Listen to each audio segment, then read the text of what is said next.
Magandang tanghali, buong Pilipinas. Nasa ikalawang araw na po tayo ng GCQ at MGCQ. Umpisahan po natin ang ating briefing ngayong araw sa balitang IATF. Nagpulong po kahapon ang mga miyembro ng IATF at ito po ang mga mahalagang bagay na kanilang napagkasunduan. Una po, yung inadapt ng IATF ang Safe Pass for COVID-19 Prevention and Incident Management Platform sa lahat ng business establishments. Pangalawa, pinayagan na po ang dine-in operations pero hindi po nangangahulugang piyesta at inuman na. At sa ngayon po, ang dine-in ay para lamang sa MGCQ. Kailangan pa rin sumunod ng Minimum Public Health Standards Protocol. Pwede pa rin ipasara ang outlet kapag hindi sumusunod sa tinakda ng DTI at DOT na siyang maglalagay ng post-audit mechanism. Kaya sa araw na ito, ipipresenta natin ang salient points o mahahalagang punto ng DTI guidelines on minimum health protocols for dine-in restaurants and fast food establishments. Maglalabas ngayong araw ang DTI ng Memorandum Circular ukol dito. Para sa non-single-use menu, sa pagpasok, dapat siya ay i-escort sa assigned table na may corresponding number. Pipili ng order sa menu na nakalagay sa mesa o sasabihin sa order taker na may 1 metro na social distancing. Ang customer at server ay kailangang mag-sanitize ng kamay pagkatapos mag-order at magbayad. Sa pag-setup ng service station, walang buffet at self-service areas para sa food bars, condiments at utensils. Mag-designate lang ng lugar para sa take-away or pick-up. Ihiwalay na lababo para sa hand-washing ng kitchen staff at ng dine-in customers. Contactless na drive-thru counters, pagsara ng play areas. Ito naman ang mandatory procedure sa paglabas. Walang physical contact habang nagbabayad. Maglagay ng maliit na tray sa pagtanggap ng pera. Mag-alok ng alternative modes of payment kung applicable. Regular na sanitation ng high contact areas tulad ng hawakan ng pinto, common tables at iba pa. Ang manager on duty ay dapat siguraduhin ang pagsunod na may minimum public health standards. Sa mga lugar na dineklara na nasa ilalim ng modified General Community Quarantine, dine-in restaurants ay pinapayagan mag-operate ng 50% capacity simula June 1, 2020. Pero sa lugar na nasa ilalim ng GCQ, pakihintay po ang announcement para sa mga date ng reopening. So nag-aantay pa po tayo kung kailan pwede magkaroon ng dine-in sa GCQ areas. Pumunto naman tayo po sa COVID-19 updates. Ano po ang sitwasyon ng COVID-19 sa Pilipinas? Ayon sa pinakahuling datos ng DOH, nasa 18,638 na ang mga kaso ng COVID-19 sa Pilipinas. Patuloy ang magandang numero ng recoveries. May 3,979 recoveries ang nai-report kahapon, samantalang nasa 960 naman ang mga namatay sa COVID-19. 3 po sa mga namatay ang naitala kahapon. Sana po dumating ang araw na wala na pong balitang merong namatay sa COVID-19. Mangyayari po ito kung patuloy nating susundin ang minimum health standards na itinakda ng ating health officials. Bago po tayo tumanggap sa ating resource persons, gusto ko ring ipaalam sa lahat na kanina ay nagsalita na po si DOH Undersecretary Maria Rosario Vergere at kanyang nilinaw na hindi lamang po natin naabot ang 30,000 target testing capacity daily. Lumampas na po tayo with 34,000 with 49 accredited laboratories pero hindi po natin ito na ma-maximize kasi ayon sa DOH may problema pa rin sa mga supply at equipment. Parang ganito po yon. Meron po tayong isang van na ang capacity ay 12. Hindi naman po ibig sabihin na sa araw-araw ay may sakay siyang 12. Pwedeng may araw na 10 o minsan 8. Ang punto po ay kaya natin magsakay hanggang 12. So kaya na po natin mag-test hanggang 34,000 a day, bagamat ang daily test rates po talaga ay magbabago at hindi po kapare-pareho. Nasa ikalawang, okay. So bago po tayo tumanggap ng questions, meron po tayong 2 bisita ngayon. Ang kalihim po ng Department of Transportation, Secretary Tugade at ang kalihim ng Department of Labor, Secretary Bello. Malacañang Press Corps, ihanda nyo na ang inyong mga tanong sa dalawa sa pinakamagagaling na miyembro ng gabinete. Meron ba ho kayong opening statements? Magandang tanghali ho sa inyong lahat. Una ho, may mandato ang kagawaran ng transportasyon na kung saan nasasaad at sinasabi na kami ay mandated to provide forms of transportation to assure the convenience and mobility of the traveling public. Ito ho yung mandato ng kagawaran ng transportasyon. Pero ngayon ho, sa kadahilanan nangyayari yung tinatawag na pandemic COVID-19, meron ho kaming bagong responsibilidad. Ang responsibilidad na yon ay nagsasabi na sa aming hangarin na tuparin ang aming mandato sa transportasyon, kailangan ho gawin namin ang pamaraan at nauukol upang yung spread ng tinatawag na virus ay mahinto, matigil at mawakasan. Ito ho yung balanseng aming ginagawa sa pagganap ng aming katungkulan. Kaya nga po, ang approach ng Department of Transportation ay mag-provide kami ng isang sistema, proseso at kaganapan na tinatawag namin gradual, partial, calculated, and limited. Kaya nga po, yung mga ginagawa namin ngayon are all along this line. It is gradual, it is calculated, limited, and partial. Sabihin ko lang ho, na yung pag-transition ng National Capital Region from the ECQ to GCQ, ang ibig kong sabihin nito ay hindi binigyan tayo ng lisensya o lisensyado tayong lumabas kung kailangan nating gusto. In fact, bagamat na sa GCQ na tayo, meron pa rin hong kwarantina. Kaya nga ba't tayo pinakukusapan ng ating pamahalaan, ng ating administrasyon, na sa ating pagbalangkas ng kwarantina, kailangan lang ho tumupad tayo sa mga protocol na ilinunsad at ilinahad ng IATF, kasama na ho yung Department of Health. Kaya nga ho, ang sinasabi natin, hindi ho ilisensya ito para lumabas. Ito ho ay lumabas ka lang to pursue essentials. Bangkasin ho natin yung sa hanap buhay. Hindi ho ibig sabihin na sa GCQ tayo, lahat tayo ay pwede na lumabas at maghanap buhay. Hindi ho ganyan. Nakikiusap ang administrasyon Duterte at ang pamahalaan na kung saan sinasabi namin sa mga employer, please lang employer, huwag papasukin lahat ng empleyado, sumupad tayo 50% kung maaari lamang. Sinasabi namin, please lang employer, humanap kayo ng pamaraan na kung saan yung oras at araw ng paghahanap buhay ay diktado. Pwede tayong magkaroon ng flex time. Pwede tayong magkaroon ng tinatawag na work from home. Meron tayong pagkakataon na kung saan meron tayong 4 days week work, kagaya ng ginagawa sa kagawaran ng transportasyon.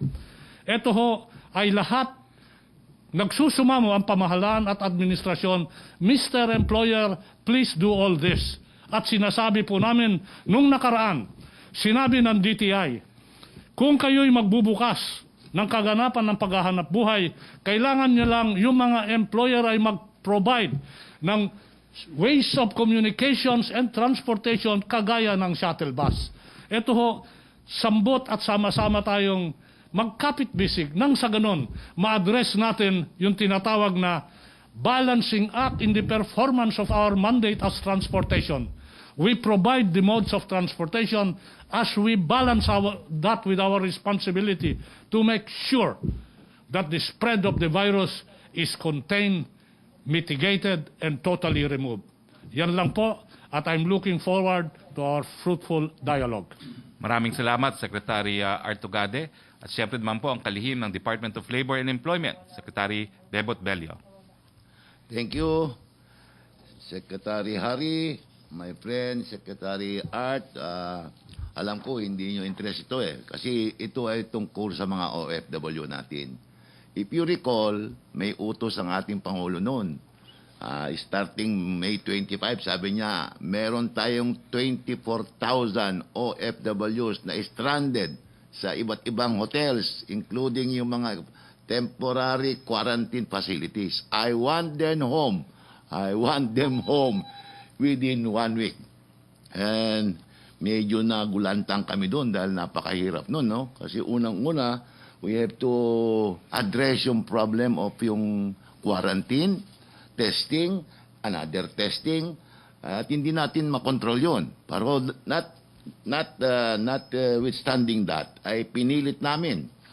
At nagkaroon ako ng daily report kay Secretary Harry kung ilan everyday. At nung as early as May 29, nag-report na ako kay Secretary Harry Kakuha. Secretary, meron na kami na pauwi na 19,010 na OFWs. Meron pa akong kulang na 5,000 plus. So, sabi ko, palagay ko makakayanan namin dito. And every day thereafter, kinakabahan na ako kasi hindi pa namin as early as as late as May 30, kulang pa kami ng 3,000. Then came 31 ng gabi. Sabi sa akin, ang umaga pala, 6 o'clock in the morning of May 31, sabi, Sir, meron na tayong 23,000 plus. Sabi ko, kulang pa yan. Sir, mamaya, hintayin nyo lang hintayin nyo yung mga 2 to 3. May makakauwi na mga bailan. At saka yung mga sinusundo ng mga kamag-anak. True enough. At 4 o'clock, nag-report sa akin si Administrator Kapdak. Sabi niya, Sir, kaya yung 24,000. Sabi ko, naginamaan ako. So at 11 o'clock, on the eve of May 31, dumating ang balita. Sir, 24,000 na tayo.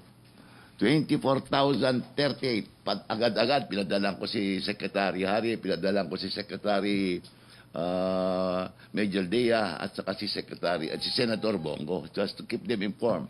So, as late as 11 o'clock, late in the evening of May 21, naabot na po namin yon. And then the following day, meron pa kami naabot. So, total, nakapauwi kami as of June 1, 25,002. 10,100 by air, 7,900 by land, and 385 lang by sea.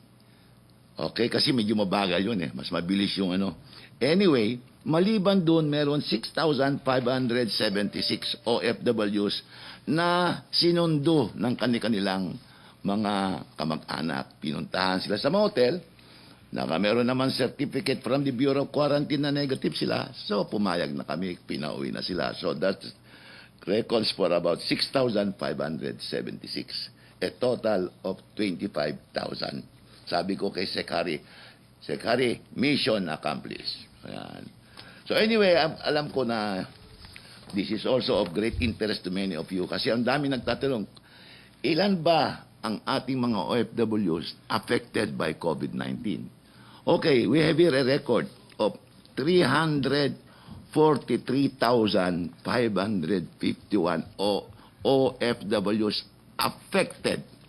When we mean affected, either they were displaced because of COVID or merong tinamaan talaga ng COVID. Now, our record will show na doon sa 343, meron na displaced na OFWs about 341,161. Medyo serious yun. Pero ang mas serious, 2,390 ang affected by COVID-19. And then, more serious, of the 2,390, 72,000 died sa ating mga kababayan. Pero meron din good news, nakarecover ang 678. And active cases, 1,640. Now, if you recall, Senator Secretary, I reported about 2 weeks ago, 1 week ago.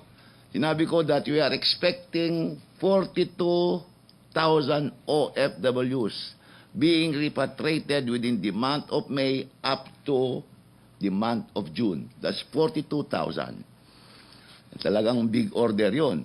So, fortunately, we received report from our labor office abroad by our labor attaché, and they inform us, sir, sabi nila, doon sa 42,000 OFWs, ang mapapauwi lang natin ay 16,679. Why? Kasi sila lang ang nakakompleto ng mga papeles. Yung tinatawag nilang ikama or yung exit visa. Yung kanilang clearances from their employers. At saka, siyempre, yung ticket nila pauwi. So, only 16,679 will be coming in, and some will come in already.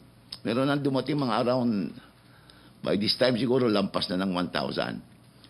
So, ang darating lang within the month of May and June, 16,679.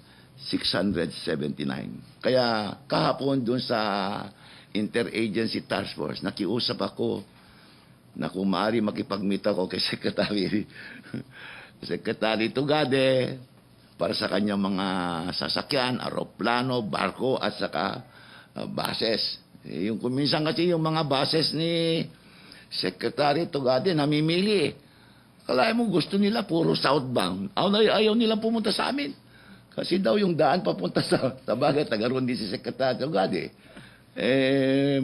Rough road at saka ibang terrain, hindi kagaya sa southbound na puro patag. So, yun ang pakikiusap ko kay Secretary Tugade to provide the transportation facilities, and then sinama ko po sa invitation si Secretary Vernan of Tourism, kasi kakailanganin naman namin yung mga hotels niya, mga motels niya, mga pension houses niya, mga inns niya, kailangan namin yon para na naman doon sa 16,000 na darating. And of course, I also ask for Secretary Charlie, who is the chief implementer, to help us in again, yung quarantining and testing either by PCR or rapid testing. Kasi kailangan natin yan. I don't want, again, yung incident na na-stranded yung 24,000 to happen again. Talaga. Nakakaawa yung ating mga OFWs talaga. Hindi ko talaga masabi how I felt for them. Some of them were, in fact, a lady was calling me. Sabi ko, saan ka ba? Sabi sa akin, sir, nandito ako sa Sogo. Sabi, anong ginagawa mo dyan? Sir, dito ako nilagay. Ilang beses na ako na-swab. Palaging negative, pero hindi pa ako nauwi. Sabi ko, bakit ka hindi kinukuha? Ewan ko, sir, walang dumarating. So I called up administrator. Sabi ko, administrator, meron isang babae sa Sogo. Mag-isang buwan mahigit na siya. You better go get her. Fortunately, napunta na agad ni administrator Kadlak at naiuwi niya. So yun ang ating kuwan ngayon, ang ating trabaho, Sec Tugade, pakiusap, tulungan mo ko, pauwi na itong 16,679. Meron ka kasing suggestion Sec Tugade, na bago umalis sa point of origin, yung country of origin, sabi ni Sec, para ma-facilitate yung quarantine dito, magpa-test na sila doon.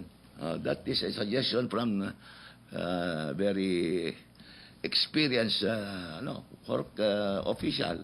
Siguro mas mabuti na malaman natin later on kung ano talaga yung intention niya tungkol doon sa testing from the point of origin. Thank you po. Thank you very much. Salamat, Secretary Bello. Punta na tayo sa mga tanong galing sa Malacañang Press Corps. Trish May Tirada, CNN. Pakisabi kung kanino yung tanong. Good afternoon po. Sir, my first question, I think, the first two questions are for you. Bale po, ang una ko po sana topic is about the social amelioration program. Kasi po nabanggit po ni Pangulong Duterte sa kanyang 10th report last night na 1,200 LGUs na po yung nakapag-submit ng kanilang list ng waitlisted or left out beneficiaries. Sir, hindi lang po sana kami ng update if there is now a specific timeline or deadline kung kailan po masisimulan itong pamimigay ng second tranche ng social amelioration program. Kasi po, tapos na po yung ECQ and we're now on GCQ po. Well, uulitin ko lang po, yung second tranche na ibibigay sa 12 million na nanatili sa ECQ or MECQ nung pangalang buwan ng ating ECQ, maibibigay pa rin po yan maski nasa Hunyo na tayo. So marami po kasi talaga nagdilinaw niyan kung dahil GCQ na sa Hunyo, makakakuha pa ba sila. Ang basihan po, ano yung classification ng lugar ninyo nung pangalawang buwan ng ECQ at MECQ. Kung kayo po ay nakatira sa lugar na ECQ at MECQ, mabibigyan pa rin po kayo maski buwan na ng Hunyo. Now, kahapon po, nandito rin si Secretary Anyo, hindi siya makapagsabi kung kailan talaga magsisimula, no? Pero sa report nga, halos lahat naman ay nakapag-liquidate na, inaayos lang po yung electronic transfer dahil nais natin ngayon mapabilis. So, konting antay na lang po. Alam ko po na hindi pa nagsisimula, pero pag nagsimula po yan, naku po, napakabilis naman po niyan dahil we will rely primarily on electronic transfers. Next question po. Thanks. Sir, about naman po dun sa anti-terrorism bill, since Malacañang or the President certified it as urgent yesterday, of course, umingi po ulit, may mga criticisms asking mainly, bakit po kailangan ito, why is this a priority bill when we are in the middle of a pandemic? And although the government is saying that there are safeguards, many are concerned or they are expressing their fears na paano naman po on paper, it looks nice, but the implementation could be different, sir. Well, alam niyo po, medyo may alam tayo dyan, no? Meron po tayong 3-volume books na pinablish ng Cambridge na kinukumpira ang mga anti-terrorism laws sa buong mundo. At isa po talaga sa pinakamaluwag na batas, ang batas natin dito sa Pilipinas, yung Human Security Act. So ang mga provision naman po ng amendments to the Human Security Act, binasa rin po natin kung ano yung mga batas na umiiral sa mga bansa gaya ng Inglaterra, Estados Unidos, at saka Europe, no? So makikita nyo, Australia, lalong-lalo na, no? So wala naman pong draconian na provision dyan. Lahat po ng provision dyan, ibinase rin natin sa mga batas ng mga iba't ibang bansa na mas epektibo po ang kanilang pagtrato dito sa mga terorista. Now, alam ko po, panahon ng COVID, pero itong mga bills naman pong ito, naisampa na nung 17th Congress pa, hindi lang naisa batas ng 17th Congress. At wag po natin kalimutan, hindi po tayo estranghero sa terorismo. Nandyan po yung karanasan ng Marawi, nandyan pa rin po yung mga pinagagawa ng Abu Sayyaf sa Sulu. Okay, sir. Sir, my last question is for Secretary Bello po. Sir, nabanggit niyo po kanina na merong over 300,000 OFWs na apektado po nitong or displaced or nawalan ng trabaho dahil po sa COVID-19. Ano na po, sir, yung magiging plano ng government for these people? Mukhang since dumadami po yung unemployed individuals natin dito sa country. And at the same time, sir, isabay ko na rin po, yung dun po sa discovery ng mga illegal Chinese health facilities, may balita na po ba tayo kung may mga nalinya po ba for deportation na involved dito sa illegal Chinese health facilities? And ano po yung ginagawa ng mga Chinese na itong doctors dito sa Pilipinas, and at the same time, yung ano po yung nature ng trabaho ng mga, kumbaga, clients nila, yung mga pumupunta po doon? Okay. Thank you for the question. Regarding po doon sa 343,000 plus na affected by COVID-19, I mentioned to you na 341 ang displaced. In other words, they were either terminated ang trabaho nila, they are no longer employed, or they continue to be employed, kaya lang hindi sila makapasok because of the lockdown. Hindi sila makapasok, so no work, no pay. So displaced pa rin sila. Ngayon, doon sa 341 na yan, magtataka kayo na only 95,000 are stranded. Sabihin nyo sa akin, what happened to the more than 100,000? I will tell you, I myself am surprised that more than almost 200,000 of them do not want to come home. Ayaw umuwi. They'd rather stay there, especially those coming from America and from Europe, Rome, Madrid, United Kingdom, ayaw magsiuwi. So anyway, that makes our work lighter kasi we are left with only 95,000 stranded and only 42,000 to be repatriated. Kaya lang we can only repatriate only 16,000. Now regarding po yung sa mga Chinese, alam mo, when you are caught violating the laws of the country, ang immediate action dyan is deportation. Now, when it comes to deportation po, only the Department of Justice can answer that. Pero siguro po, dadagdagan ko lang, as far as deportation is concerned, automatic naman po yun.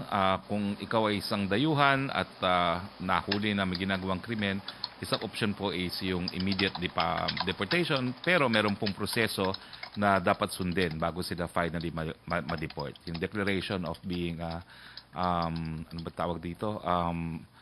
Undesirable alien, no? Kung sila ay may papel o di naman kaya kung talagang illegal ay yung deportation for lacking papers to remain in the country.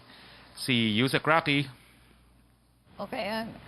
Good afternoon, Secretary Roque. From Rose Novenario of Hataw, ano daw po ang paraan na isip ng pamahalaan para makabangon ang ekonomiya nang hindi isinasakripisyo ang kapakanan ng mga manggagawa? Bakit daw po kailangan magdusa ang mga obrero sa kawalan ng maayos na plano ng gobyerno sa public transportation? Gayong sila ang inaasahang puwersa para maibangon ang ekonomiya mula sa dagok ng pandemya. Mula pa rin kay Rose Novenario po yan. First part, yung second part, si Secretary Tugade. Yung first part po, sa susunod na linggo, i-guest na natin dito si Secretary Carl Chua at si Secretary Dominguez. Pantapos natin i-guest si Secretary Avisado. Pero ang strategy po natin para sa recovery, umaasa pa rin po tayo sa build. At umaasa pa rin po tayo doon sa second part ng ating tax reform, no? Yung para sa income tax reform naman, para ipababa ang corporate income tax pero tatanggalin na yung mga loopholes, no? So importante po rin po 'yan sa ating strategiya. Yung sa pangalawang question, Secretary Tugade. Yes, ma'am. Yung sa katanungan ho, meron ho dalawang predikado doon na gusto kong tumbukin. Una ho, sinasabi sa katanungan na sinasakripisyo natin yung mga ordinaryong manggagawa. Pangalawa ho, sinasabi sa katanungan, walang plano sa transportasyon. Ayan yung himayin ko, yung katanungan na to. Una, yung sinasabing walang plano, meron hong plano. In fact, ang nangyayari dito ngayon, for the first time nakikita niyo yung pagbabago ng landscape ng EDSA. For the first time nakikita niyo yung bus augmentation. Maraming pa hong mga plano. Hindi ho totoo na walang plano. Meron ho mga plano at sa aming paglunsad at pagganap ng mga planong ito, naturalmente na merong mga taong nai-inconvenience. Sinasakripisyo pa ho natin ang mga manggagawa? Hindi po. Lahat ho tayo dito sa panahon na ito ay may tama, may inconvenience, may moments of discomfort. Lahat ho tayo meron yan. Ang pakiusap ko lang ay magkapit-bisig tayo at intindihin natin yung estado at sitwasyon. Pagkat itong inconvenience na to sa aking pananaw at sa aking paniniwala ay temporary lamang. Mapapalitan ho ito ng tinatawag natin ng long-lasting convenience and connectivity and mobility of people. Ako ho'y nakikiusap na dapat magkaintindihan tayo, dapat magkapit-bisig. Doon sa katanungan, ano ho yung gagawin natin upang yung ekonomiya ay manatiling dumausdos at manatiling lumipad. Nabanggit na po ni Secretary Harry yung build. Marami hong mga flagship project ng build na tinutukoy at binibit-bit ng kagawaran ng transportasyon. Plano ho namin na ituloy ito in accordance with the timelines that is acceptable and within the context of commitments in so far as the nature and the depth and substance of the projects are concerned. Naniniwala ho kami na yung pagtaguyod at pagganap ng build mga flagship projects, ito ho ay magsisilbing plataforma at susi upang ang ekonomiya ay manatiling umunsad at manatiling mag-grow. Ito lang po. Maraming salamat po. Next question, please. Tanong pa rin mula kay Rose Novenario ng Hataw, ano daw po ang punto ng pagbabawal na makabiyahe ang jeep kung pinapayagan naman magsiksika ng mga commuters sa mga truck ng mga pulis at militar? Secretary Tugade. Una ho, again, the assumption na pinapayagan namin na magsiksikan sa mga truck, wala ho kaming pinapayagan dyan. Basta ginamit yung modality of transport, social distancing must be observed. Kung mga may nangyayaring ganyan, hindi ho yan resulta ng pagpapayag, but resulta ho ng tinatawag natin failure of implementation at kailangan lang i-correct. Bakit ho pinagbabawal yung jeepney? Meron ho tayong hierarchy of transport modalities na kung saan nakapabuod doon yung mga uunahin na gagamitin na transport systems and modalities. Nandiyan ho yung tren, nandiyan yung bus, nandiyan ho yung P2P, yung Grab, yung taxi, pati nga ho yung bisikleta at tricycle nandiyan. Ibig ho bang sabihin, forever hindi na magagamit yung traditional jeepney? Hindi ho. Hindi ho forever hindi magagamit yan. Ang ibig lang hong sabihin sa hierarchy of transportation, kung kakapusin ang instrument of transportation, pwede hong ipasok yung jeepney dyan. Kailangan lang ho, merong roadworthiness. Bakit ho nasa ilalim ng hierarchy yung jeepney? Ganito ho yun.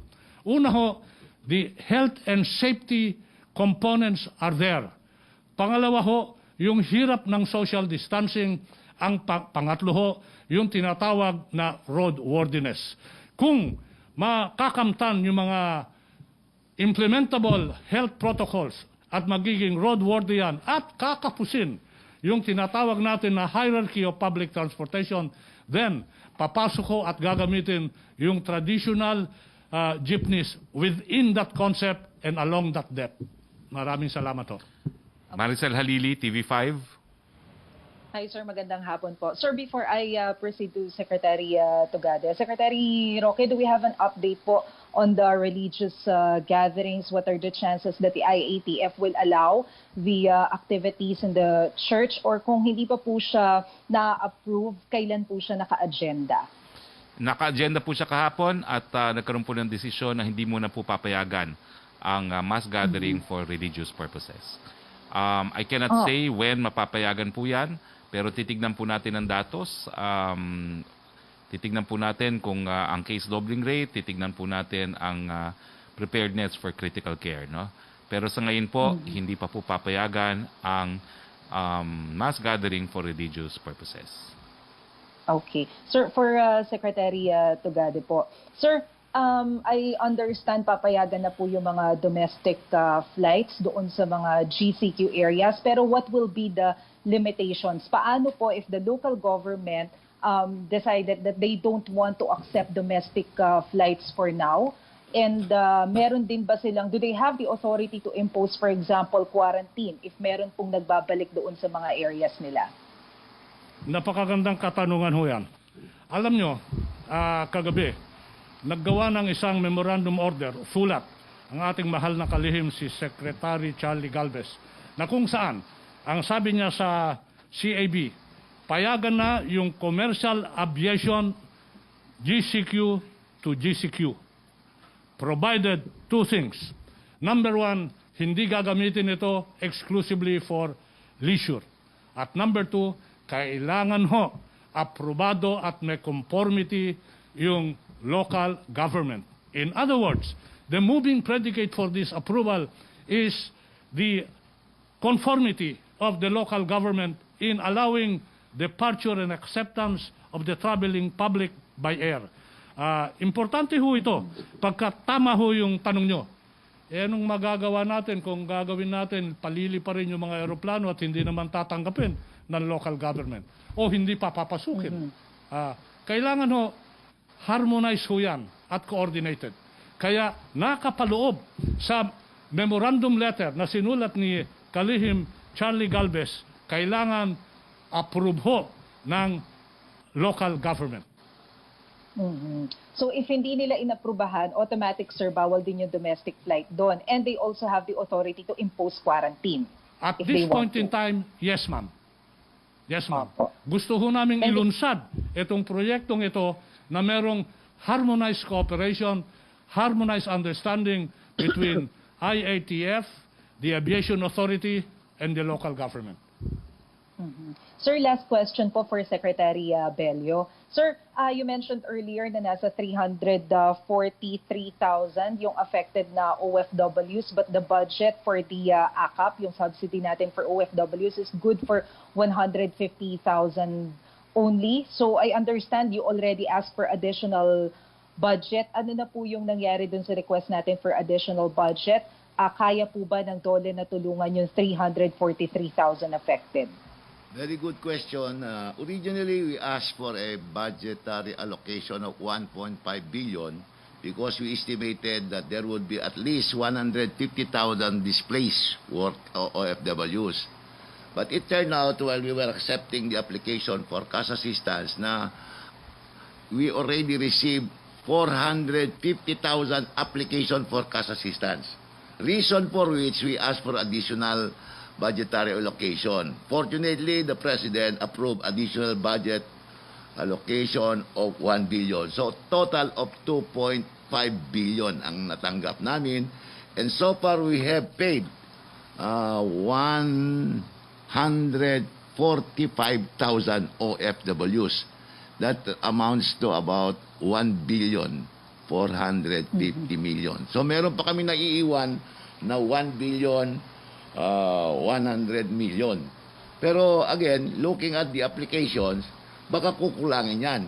So we may again be compelled to ask for additional budgetary allocation to be able to satisfy yung application ng more than 450,000. Although nabawasan na rin yun dahil nabigyan na namin yung iba.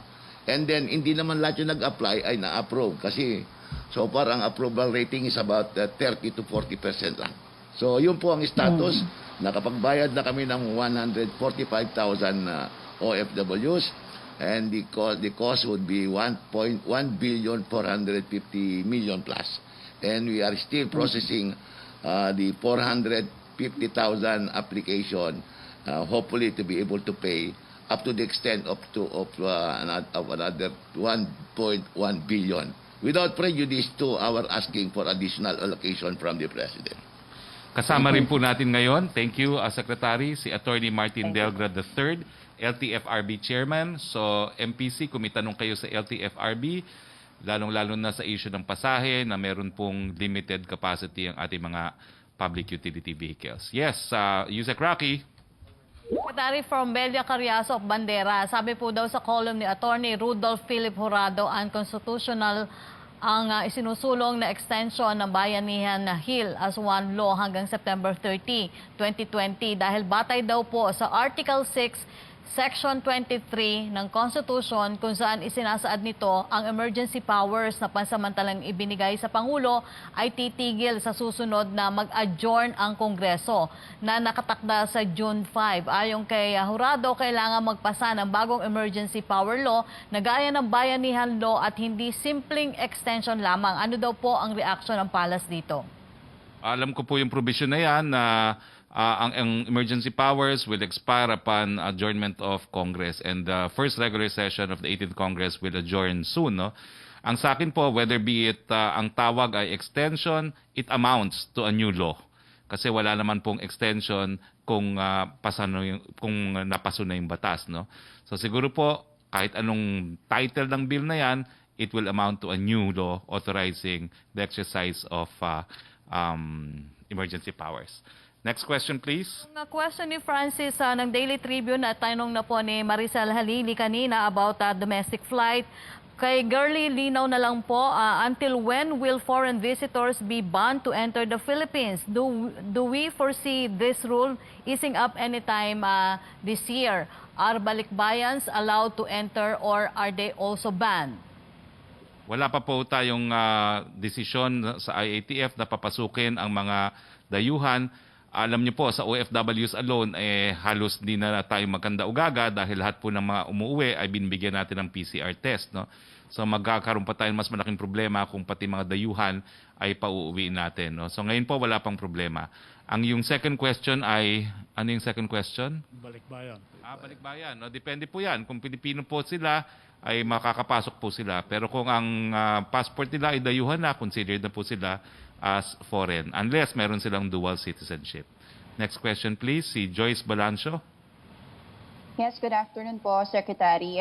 Yung question ko po ay for Secretary Togade. Sa isang webinar po organized by Move as One Coalition, meron po mga ilang groups doon na expressing concern dito po sa new EDSA bus system natin na gumagamit tayo ng median lane. Paano daw po ito para sa mga PWDs? Hindi po ba ito mas mahirap sa kanila kasi under our system, no, kailangan pong gumamit ng overpass and aakyat pa sa platform ng MRT para po makapunta sa medium lane. Ano yung assistance na ibibigay natin sa PWDs po? Secretary Tugade. Una po, kung meron hong mga grupo o mga individual na nag-o-object dun sa paggamit na median lane, meron din ho naman mga grupo na nagsasabing, yehey, panalo, na umpisa na yung median lane. Ibig kong sabihin, meron ho mga iba-ibang opinyon. At ngayon ho, nakakarami po sa aming pananaw at sa aming mga natanggap na ini-endorso ho yung paggamit ng median lane. Katanungan, ano yung mga gagawin para yung tinatawag na senior citizen at mga persons with disability na sa programa ho yan. Ngayon ho, yung 4 na bus augmentation system, ginagamit ho yan para sa MRT3. Ito pang MRT3 yan. At habang ginagawa yan, meron hong planong maglagay ng tinatawag na bridge at mga pedestrian way na kung saan importante at mahalaga yung kapakanan, safety and welfare ng lahat ng mga pedestrian at lahat ng mananakay, lalo't higit yung tinatawag natin na senior citizen at mga persons with physical disability. Okay, may dadagdag ata si Attorney si Chair Delgra. Sige po. Magandang umaga po. Magandang umaga po. Tama po yung sinabi ni Kalihim Secretary Tugade na meron pong median lane na nilalagay. At yung median lane po, para sa bus po yan. Siguro ang tinutukoy doon na tanong is yung kung saan mailalagay yung bus stop. Yung bus stop po, yung isang type of bus stop nandun sa ilalim ng MRT. Yung isa naman po, nasa yung tinatawag na third lane. Dalawa yung pong ibig sabihin ng access papunta doon sa bangketa. Ang ibig sabihin po na pwedeng umakyat doon sa footbridge at yung tinatawag na, yung tanong po kanina na at grade crossing, yung pagtatawid po papunta sa bangketa, ay pinag-uusapan pa rin po. And again, the point of the matter here is really as to whether it is safe to cross the road from where the bus stop is. So yun po ang pinag-uusapan sa ngayon. At ultimately, ang sinasabi po natin dito, yung kapakanan at kasiguraduhan ng ating mga mananakay, lalong-lalo na dito sa EDSA bus loop service, masisiguro natin kung tatawid na sila sa kabila. Okay. Next question. The time is 12:47. Actually, I need to call your attention to this kasi yung mga kapatid natin sa KBP, bumibitaw po sila sa coverage ng mga 1:10, no? So we need to finish by 1:10. Yes, next question please. Kay Secretary Bello po, actually, and kay Secretary Roque, nabanggit niyo po before na yung mga OFWs na wala na pong trabaho dito, they will be targeted for build projects of the government. Ito po ba ituloy pa rin? And paano po ba yung pagpili sa OFWs for construction workers lang po ba ito? Paano po yung mga OFWs na hindi naman po kaya yung trabaho sa construction? Secretary Bello? Ama po yun, doon sa mga build program ni Secretary Tugade at saka ni Secretary Villar ay malaki ang opportunity para sa ating mga OFWs, lalong-lalo na yung mga skilled workers dahil magagaling na construction workers mga yan eh. So they will be well fitted for the work to do the construction work of the DPWH saka DOTR. Ngayon yung mga hindi naman ma-accommodate sa construction business, meron naman tayong livelihood project, livelihood assistance to all overseas workers na re-repatriate namin. They will not only be entitled to cash assistance of 10,000 to 20,000, 20 kung active member ka ng OWA at 10,000 kung hindi ka active member. Ngayon, kung in addition to yung financial assistance na yan, bibigyan ka ng livelihood assistance. When we say assistance, bibigyan ka ng 20,000 na ininegosyo mo, walang bayad, walang interest. Pero kung gusto mo na medyo maganda-gandang negosyo, halimbawa gusto mong mag-put up ng catering business, pwede kang umutang ng 100,000, walang interest naman yan. Okay, so in addition to that, meron kami special program sa lahat ng mga OFWs, returning OFWs, yung tinatawag naming scholarship certificate. Kapag meron kang 3 anak, yung 3 anak mo, scholar namin. Kung meron kang 10 anak, pasensya na kami, 10 anak mo rin ang scholar namin. Those are what we call the reintegration program for our overseas Filipino workers. Thank you po. Bukod pa po sa programa ng DOLE, meron din pong livelihood assistance ngayon ang binibigay ng DTI. Up to 100,000 po mauutang doon sa mababang interest. At meron din pong separate na livelihood program ang Department of Agriculture. Secretary Tugade? Idagdag ko lang po, maiksi lang ito. Meron din po tayong tinatawag na training, on-site training doon sa mga overseas worker na gustong mag-involve sa konstruksyon. Itong on-site training ay ginagawa ho namin in close coordination not only with TESDA, with DOLE, but also with the contractor themselves na pumapayag ho sila na habang nagte-training, may sahod na yan at kung magka-training, i-assimilate yan sa project mismo. Meron pong on-site training na napaloob sa programa ng Build ngayon. Yes, Last question na lang po, Secretary. Yes, go ahead. Just to clarify lang po, isa-certify as urgent pa ba ni Pangulo Duterte yung extension ng Bayanihan to Hilas 1 Act? I believe parang nabanggit yun ni Senator Subiri. And marami po kasi nakapuna bakit nauna daw po i-certify pa as urgent yung amendment sa anti-terrorism law kaysa dito sa extension of Bayanihan to Hilas 1 Act when in fact we are facing bigger problems as like COVID po. Lilinawin ko lang po, kahapon lang po ng hapon napadala yung certification. Kaya nung tinanong niyo ako na umaga, totoo po, hindi pa siya certified urgent, dahil hindi pa nakakarating sa Kamara de Representante.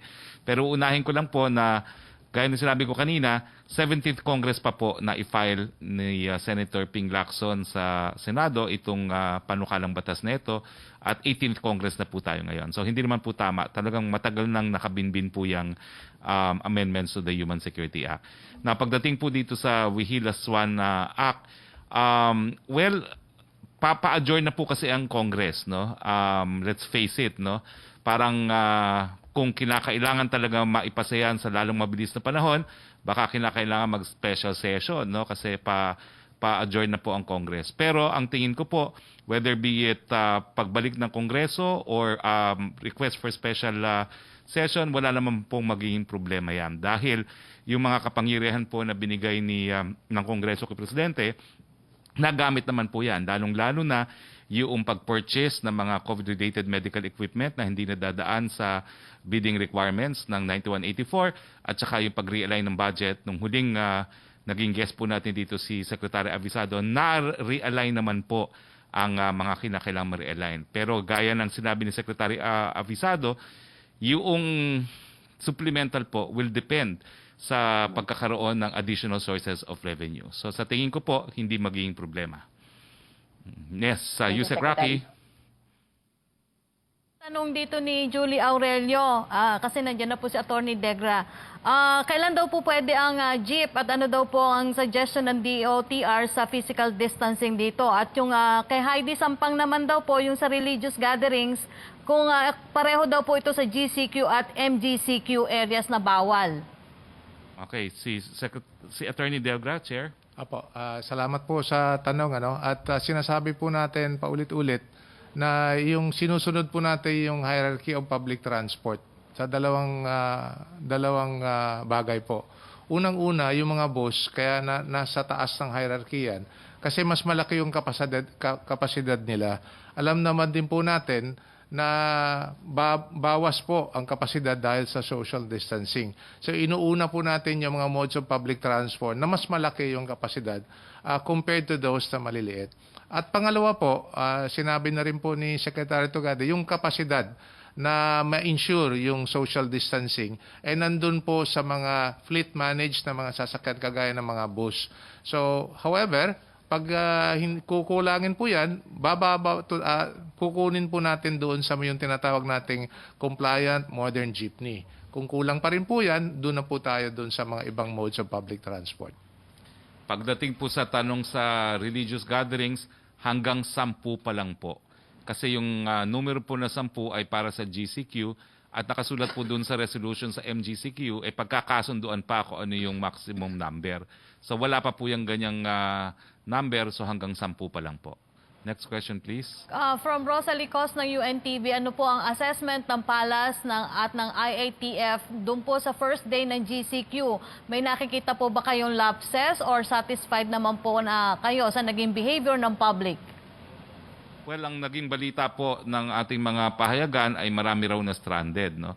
Pero gaya ng sinabi ni Secretary Tugade, ang pakiusap po natin ay bagamat tayo GCQ na, subukan pa rin po natin na mag 50-50 at least, dahil talagang hindi po sapat ang transportasyon natin kung papapasukin natin ang 100% ng ating workforce, no? So sa gobyerno naman po, meron na po tayong civil service commission na resolution na nagsasabi na bagamat 100% back to work na ang gobyerno, 50-50 pa rin kung po pwede. At sana po, ganun din ang gawin ng pribadong sektor. Dahil sa ngayon po, wala pa talagang 50% capacity ang ating public transportation. Yes, Secretary Tugade. Doon po sa katanungan na ano yung obserbasyon o ano yung naging pananaw namin sa 1.5 day na inilunsad natin yung bagong pamaraan ng Department of Public Transportation. Himayin ho natin ito. Doon sa Riles, ang obserbasyon ho namin, panalo yung social distancing na ginawa. Kaya nga ba't itutuloy-tuloy pa ho natin yung pagtakbo ng mga doon sa MRT 20 train sets. Kasama na ho dito yung 3 train sets na Dalian. Itutuloy ho namin yung pagtakbo ng LRT1 na 28 train sets. Yung LRT2 itutuloy yan. Kasama na rin ho yung PNR. Sa LRT2, 5 ho yan. Merong isa naka-reserve. Papatakbuhin ho namin yan. Sa PNR, 8 tren. 6 yung bago na nagmula sa Indonesia, sa Inca. Lahat ho to ay papatakbuhin. I-maintain po namin yan. Doon sa bus augmentation, ano ho yung obserbasyon? It worked. In the 1.5 day that we have launched it, it worked. At itutuloy-tuloy ho natin yan. Liwanagin ko lang ho, yung 4 na istasyon ngayon is not permanent. Ito ho is a moving number of stations na kung saan sa pagdating ng mga araw at sa pangangailangan ng tao, pwede ho nating dagdagan yan at isasama ho namin sa tinatawag yan na programa para sa tinatawag na kabuuang programa not only sa EDSA, pati na sa labas. Yung hong tinatawag na city buses, baka akala ho natin ng nakakarami, ang inaasikaso lang ho natin yung EDSA. Hindi po. Meron din ho mga transportation requirements na ina-address at ginagampanan outside of EDSA. Ito ho ay ginagamitan natin ng mga city buses. Ano ho yung obserbasyon sa katanungan? Nakita ho namin kahapon na kinakailangan dagdagan pa yung mga ruta. Kaya nga ba't kagabi, sa unang araw ng aming pagpupulong-pulong, sabi ni Chairman Delga, sige na, dagdagan natin ng 2 pang ruta. Yung 2 ruta ho, ito ho yung Angat to Quezon Avenue. Yan ang una. Pangalawa ho, dinadagdag namin yung sa Dasmariñas papuntang PITX. Ang ibig lang hong sabihin nito, as we launch and as we implement the system we are doing now, kung makikita ho namin na merong kaganapan at kailangan na dapat gampanan, gagawin ho namin. Kaya nga pinakita ho yan sa pagdagdag ng 2 ruta kagabi. Yung free shuttle ho, tuloy-tuloy ho yan. Meron ho tayong free shuttle para sa mga frontliners, sa mga medical practitioners. Alam nyo ho ba, sir, kahapon, lumagpas na kami sa 1 milyon na siniserbisyuhan ng mga frontliner at mga medical practitioner. Tanong, itutuloy ba ho yan? Yes. Doon sa ibang free shuttle, nagbigay ho at nagambag ang Department of National Defense, ang Philippine Coast Guard, ang PNP. Lahat ho ito nagkakapit-bisig at nagbibigay ng mga libreng sakay. Ito ho yung eksperyensya sa unang araw. Ito ho yung obserbasyon sa unang araw na plano ho naming bit-bitin, baguhin at improvein in the coming days. Maraming salamat ho. Thank you, Sec. Joseph Morong, GMA. Sir, good morning. Good morning, Secretary. Sa Attorney Delgra. Sir, question ko po muna is about the flight. Secretary Tugade, Can you walk us through po yung mga interesado na magbiyahe gamit ang eroplano pabalik sa kanilang mga bahay? Ang sabi po ay hindi po pwede yung leisure. But how do you establish na hindi po leisure yung pagpunta doon? And then pagdating po nila doon, bago po sila pumunta doon, ano po yung kailangan nilang mga dokumento na hawak? At pagbaba po ba doon ay kailangan silang i-quarantine? Sir, kunyari babiyahe tayo, can you walk us through kung ano yung pwedeng at dapat gagawin? Ganito ho yan. Una sa leisure. Sir, talagang yung leisure, wala naman silang mapupuntahan. Sarado pa yung hotel, sarado pa yung resort. Hindi pa ino-okay yan ng DOT na kung saan tugma at nauukulong yan sa tinatawag na modified GCQ. GCQ to GCQ, wala ho talaga. Yung may experience, yung leisure at tourism, wala hong pasilidad, kaya hindi. Ngayon, I will walk you through and please follow me. Meron hong pasahero, pupunta, magbubook yan, magre-reserve. Yung re-reserve na ticket, naka-schedule ho yan, pre-schedule yan. Hindi ho pwedeng pumunta lang doon at mag-antay. Hindi ho. Kasi this is the standard commercial operation where there will be pre-booking, on-site booking. Ngayon, magkakaroon ho ng sariling pamantayan at pamantayan at patakaran ang mga local government. Maalala niyo ho yung sabi ko kanina, lahat ho ito gagawin natin in coordination and in harmony with the local government. In other words, whatever the protocols which the local government will implement, pag-uusapan ho yan at pag nagka-agree, susundin ho yan. Saan protocol yon? Pagpunta, pagsakay, paglatag, paglabas ng eroplano at paglabas ng airport. Ito ho ay suma total. Kahapon ho, nakipag-usap ako, nakipagpulong ako sa ilang airlines kahapon ng tanghali. This was an impromptu meeting na kung saan napagkasunduan namin yung announcement, yung ticketing, yung booking. At napakasunduan ho namin na babaybay at gagabay ho kami sa mga protocols na gusto ng local government na na-approve ng IATF and in accordance with the health protocol of the Department of Health. The time is 1:01. Pati pala PTV4 bibitaw ng mga 1:15, no? So, bilisan na po natin ang mga tanong. Joseph, please. Quickly, your second question.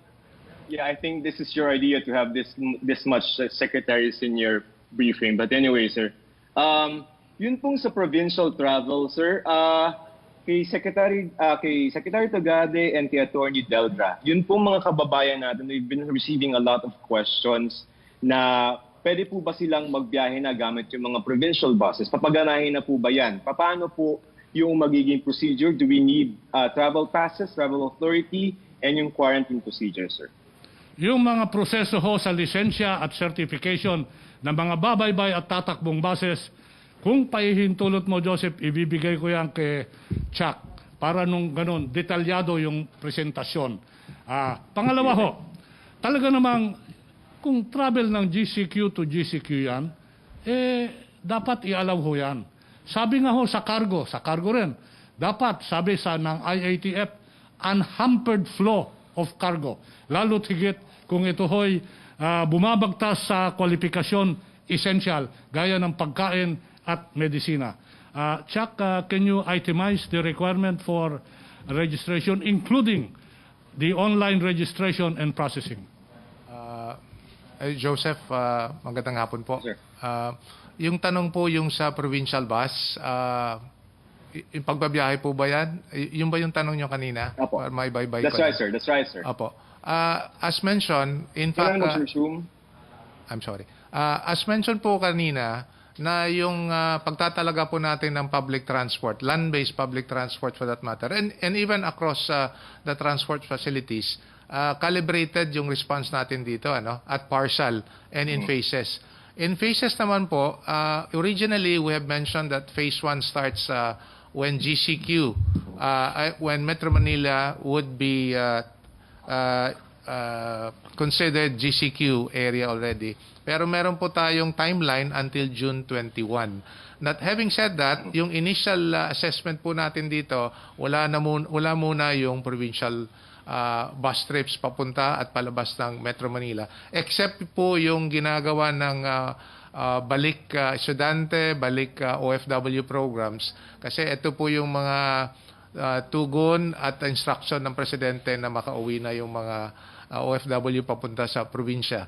But the regular provincial bus routes po, hindi pa po pinapayagan at tinitingnan po natin on the ground paano natin gawin yan. Although, inaayos na rin po natin together with the DILG kasi isasama na rin po natin dito sa implementation. Sila po yung kasama natin dito pagdating dito sa ensuring the health protocol sa loob ng sasakyan. Lalong-lalo na, the same thing also with yung pagbabiyahe sa aeroplano, kailangan yung galing sa origin at papunta sa destination. Whichever it may be, either coming from Metro Manila going out or from the province going in. So yun po ang inaayos natin sa ngayon at napagpaplanuhan naman din po. Okay, last question. Sir, can I have one last question for Secretary Bello? Sir, good afternoon.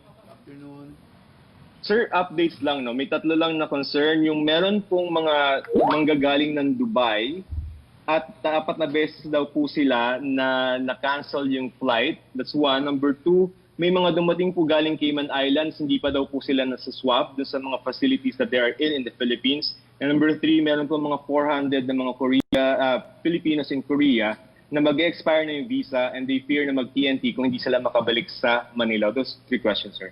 Okay. I will answer first yung last, yung tungkol sa Korea. Kaya mabuti kasi nandito si Secretary Tugade kasi kailangan ng authority ng Korean Airlines na makapunta dito. The moment we get a clearance from Secretary Tugade, then they can fly in yung mga kababayan natin.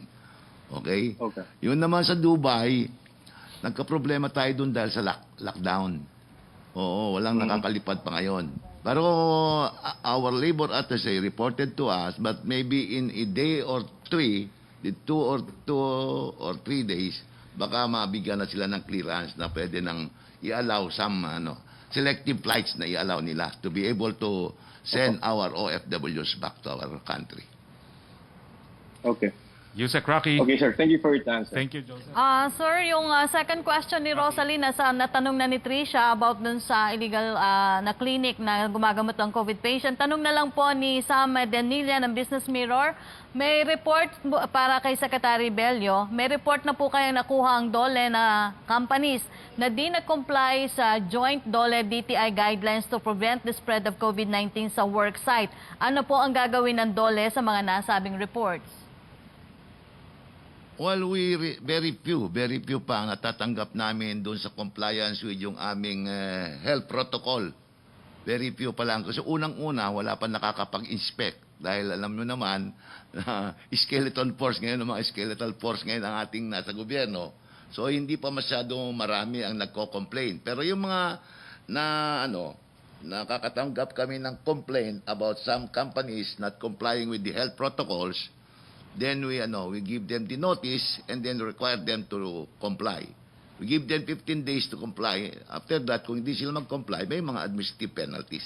Next question, please. For Secretary Tugade, may infrastructure project po kaya ang DOTR na hindi matutuloy because of COVID crisis? If meron, ilan po kaya at ano po ang gagawin ng government sa pondo for the said project?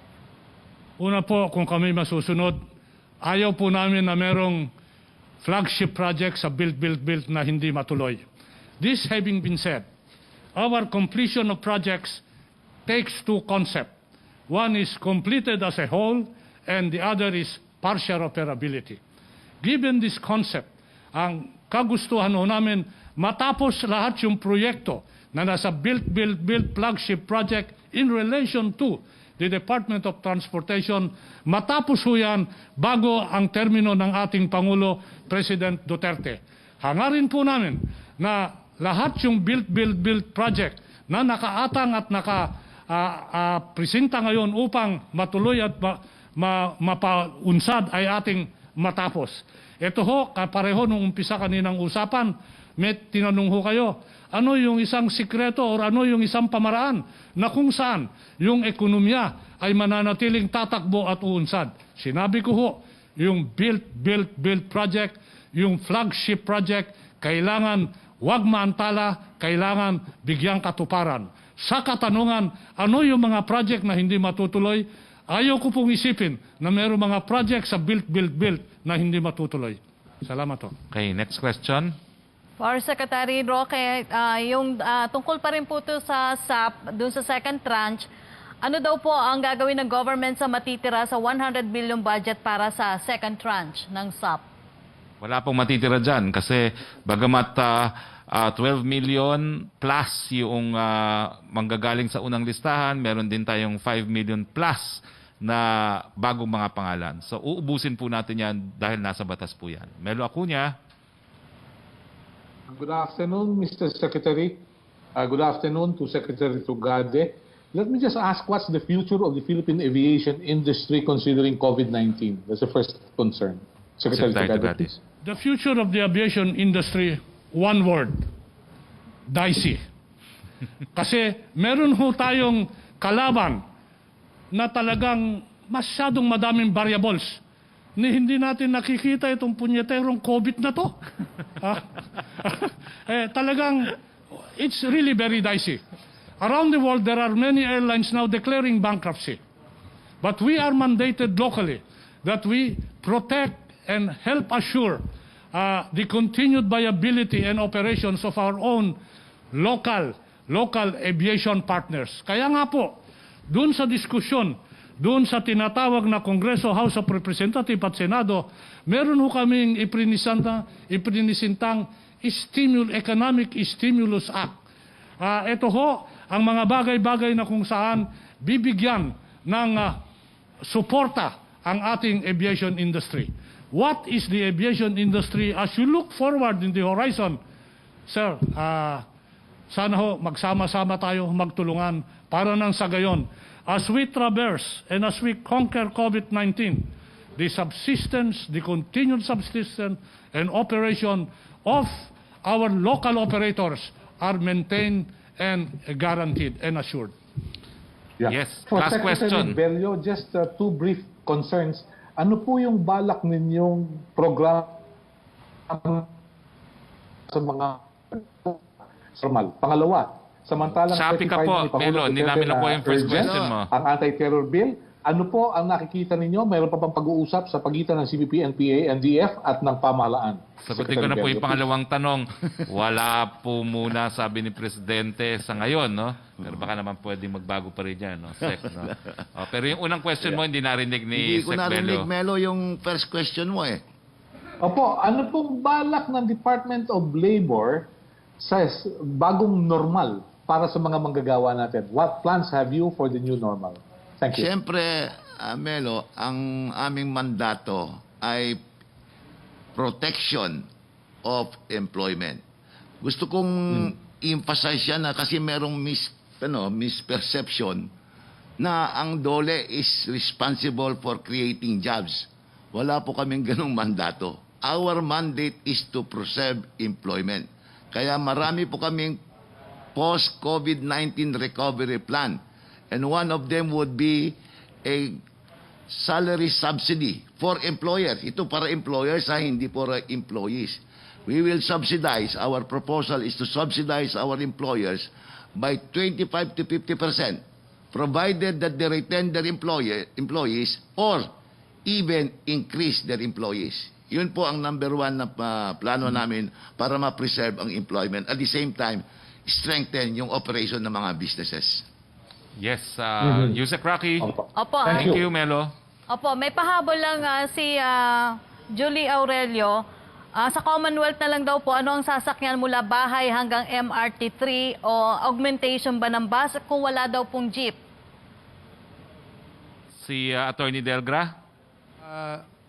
Ang katanungan po ay specific sa Commonwealth. Yung sinabi po ni Secretary Tugade na yung rota Angat sa Bulacan na dadaan sa San Jose del Monte, Bulacan, pababa sa Fairview hanggang sa Commonwealth, hanggang doon na rin po sa Quezon Avenue kung saan meron pong MRT station. So ibig po sabihin nito, magko-connect itong rota nito galing north papunta doon sa main corridor ng EDSA kung saan pwede silang pumili na sumakay ng tren o sasakay ng yung EDSA bus augmentation service po. Julie, kung dyan ka natira, susunduin kita ng padyak.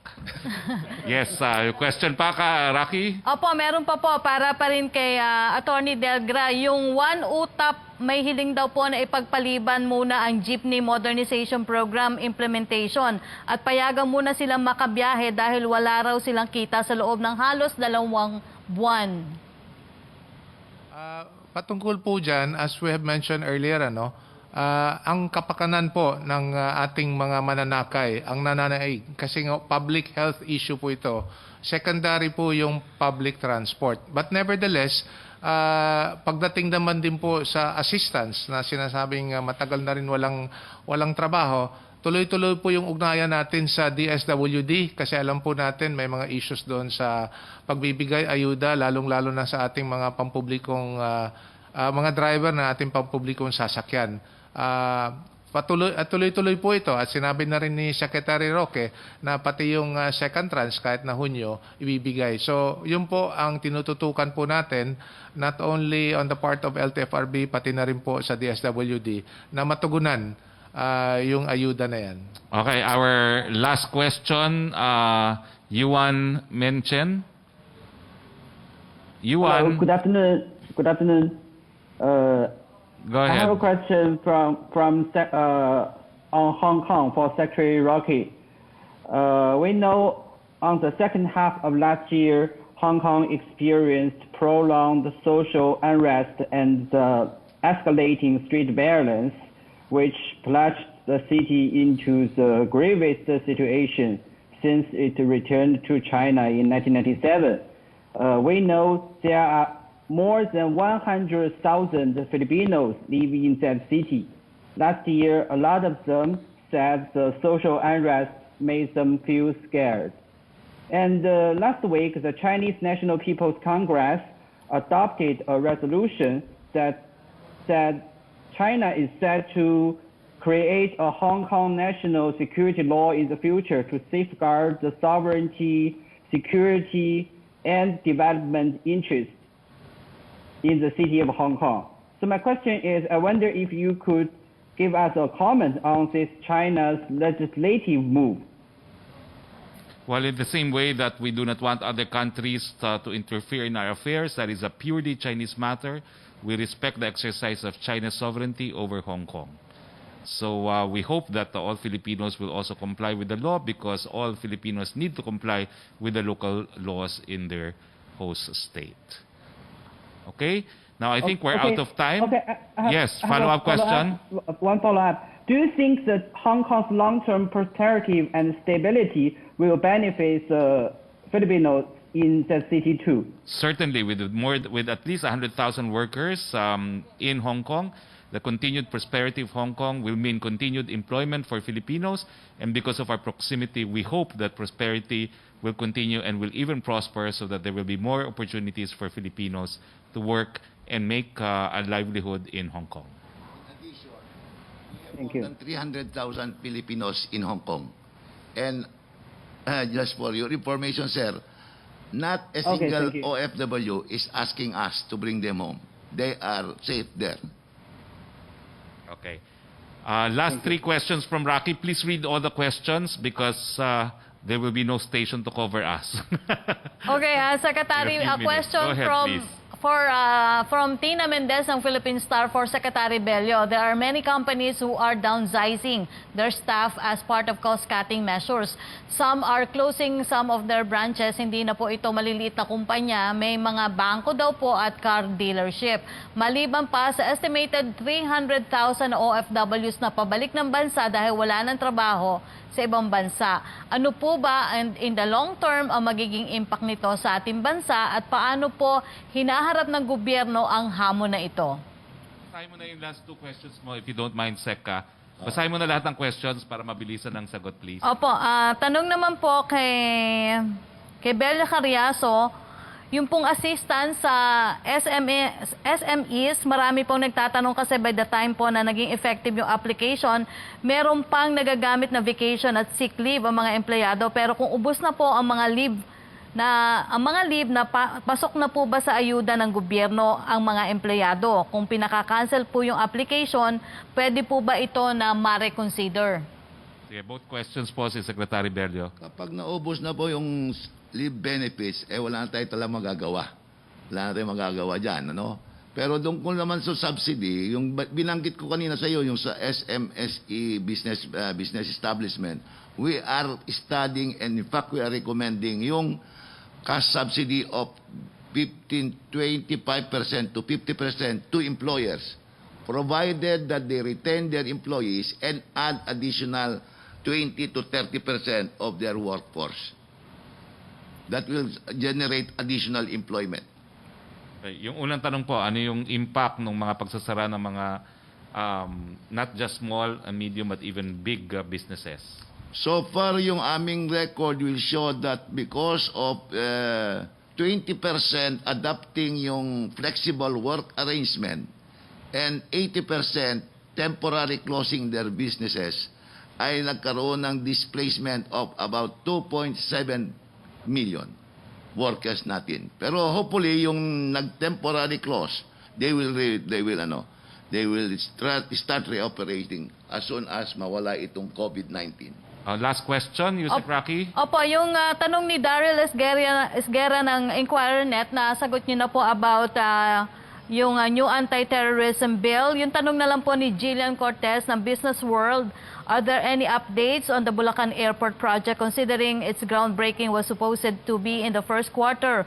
What can we expect this second quarter and the rest of the year? Ayun ho, umuusad naman bagamat dahan-dahan yung Bulacan project. Appreciatin po natin na napangunahan tayo ng mga developments dun sa tinatawag na groundbreaking. Meron hong family problem ang ating proponent at pumasok yung COVID. Ano ho yung ginagawa ngayon? Sa akin kung kaalaman, ang ini-inform ho ako na nag-uumpisa na ho sila nung tinatawag na site survey and site relocation. Ito ho yung pangunguna upang mapaunsad at maumpisa na ho yung proyekto. Meron na hong ginagawa dyan ngayon. Okay, we're out of time.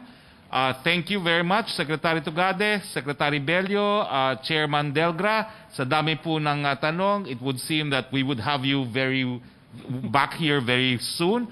At maraming salamat din Yusek Roque at sa lahat ng miyembro ng Malacañang Press Corps. Sa ngalan po ng ating Presidente Rodrigo Roa Duterte, ito po ang inyong Spox Harry Roque nagsasabi, mag-ingat and stay healthy. Magandang hapon po.